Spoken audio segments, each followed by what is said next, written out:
My name's Tom. This is Tim. I want to ask you one question. What do you think of our congressmen and our senators? Let me ask you this.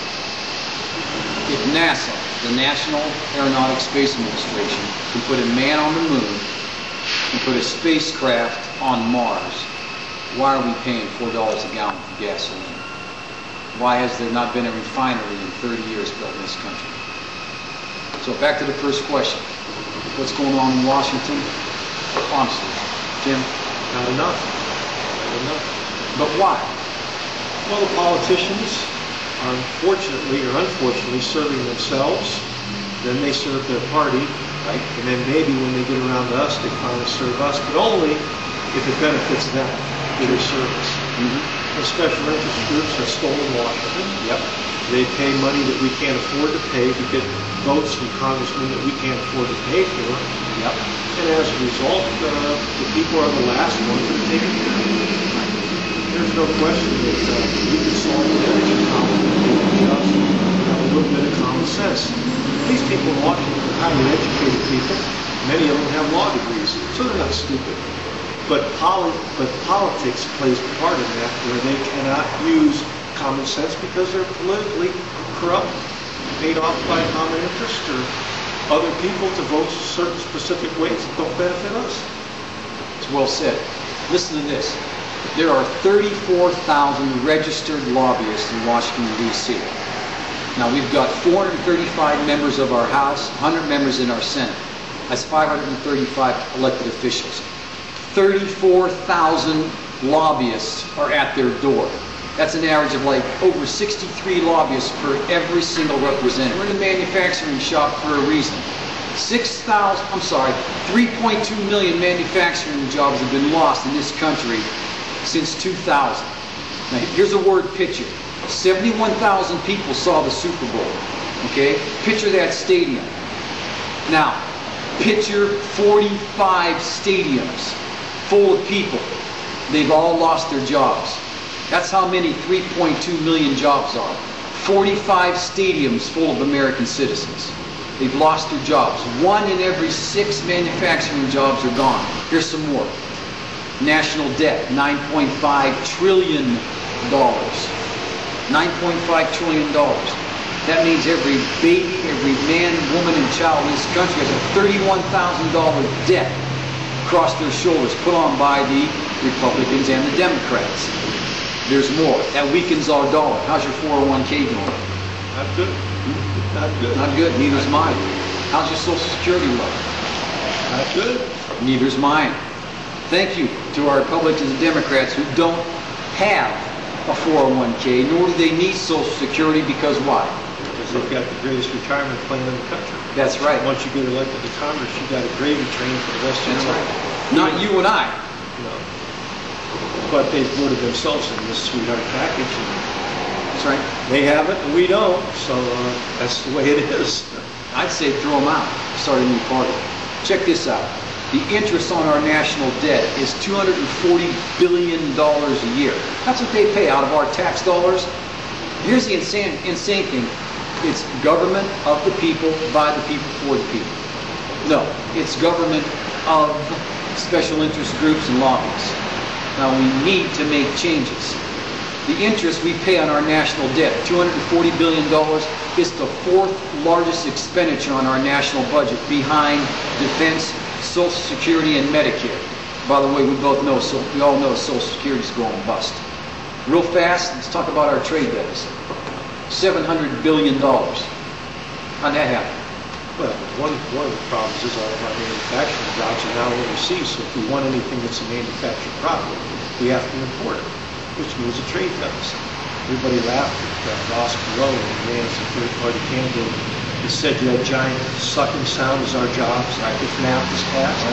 Well, now you look at Ross Perot, and he was a genius. He's dead right. He was dead right versus the other Bill Clinton and the Republicans that ran and pushed the NAFTA, and Perot was right. I mean, jobs are gone, and they're right now not coming back. The thing that we could start a situation now where jobs do come back if we would develop our energy.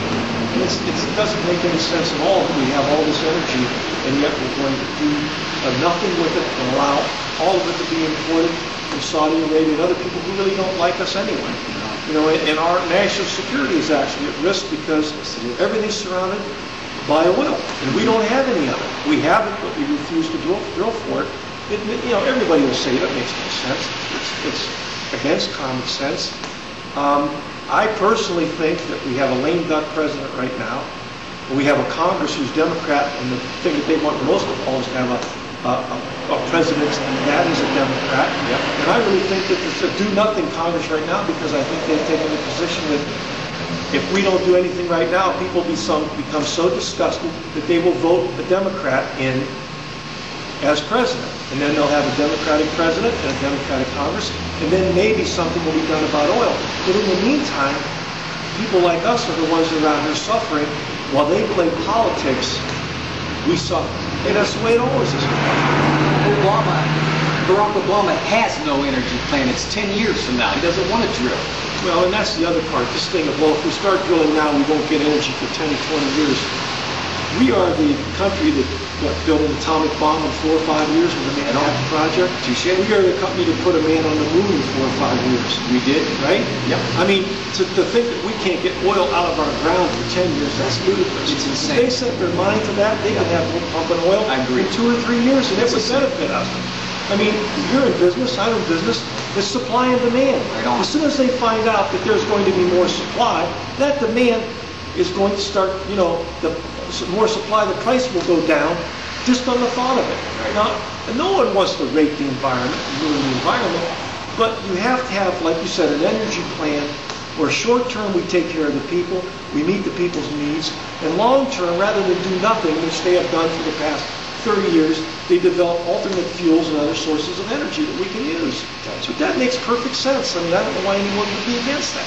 Just think if we had a united Congress, a party that put America first, and they set a national agenda, a national priority to get oil out of the ground in the U.S. Again, we have oil shale in Colorado, Utah, Wyoming that could possibly equal the Saudi Arabian oil fields. We do have oil in South and North Dakota that they're pulling out now in the Bakken trend. They're pulling that out now, but environmentalists are stopping it. It's not a Republican issue. It's not a Democratic issue. It's not a black issue. It's not a white issue. It's about getting government back to the people, for the people, instead of bureaucrats in Washington, D.C. telling us what they're going to do with our money and how they're going to spend it. And that's not benefiting us.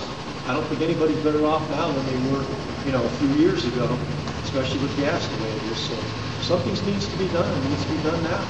Here's one more thought. Illegal aliens cost us $90 billion a year. $90 billion come out of your wallet, Mr. and Mrs. Taxpayer. They get free food, they get government assistance on housing, they get free medical. You don't. Now you tell me we can't put a wall up, or put a fence up, or put protection up to stop them? I'll tell you who could do that and get the job done for us. It's Donald Trump. I guarantee you, one of the greatest builders on the face of the earth could get that job done.